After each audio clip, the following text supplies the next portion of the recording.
Hello and welcome to Indus News. I am Fiza Jamal, bringing you top stories of this hour from our studios in Lahore. More than 1,000 Hindu hardliners have been arrested after violent protests in India against women entering a temple. At least 250 people were injured during a day-long strike in southern Kerala state.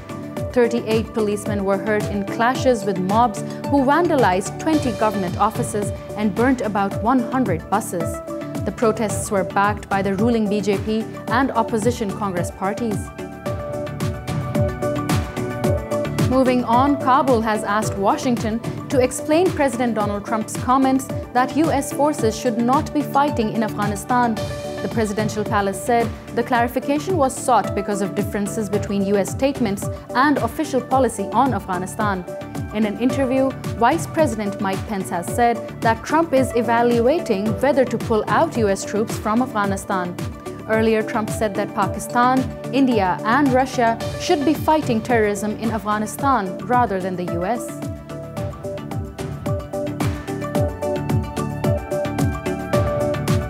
Meanwhile, Prime Minister Imran Khan has said it is time for strategic allies, Pakistan and Turkey, to enhance bilateral trade.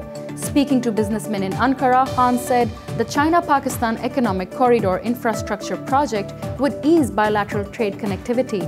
He invited Turkish businesses to invest in CPEC industrial zones and a government project to build 5 million houses. Khan will hold talks with President Tayyip Erdogan today on regional and international developments, including the Afghan peace process. Next, thousands of Kashmiris have offered funeral prayers for 3 youths martyred by Indian occupation forces. A general strike is being observed in southern Pulwama district.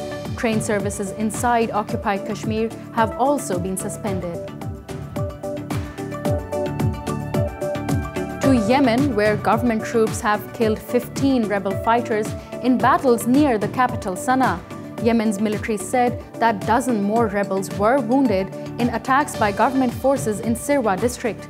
Meanwhile, the UN has said its special envoy will discuss ceasefire arrangements in the port city of Hadera with warring parties this weekend. And China's historic space mission to the dark side of the moon is on track after a rover vehicle successfully separated from the Chang'e 4's spacecraft. The rover will record geology and conduct a biological experiment. Chang'e 4 has transmitted the first close-range image of the unseen side of the moon.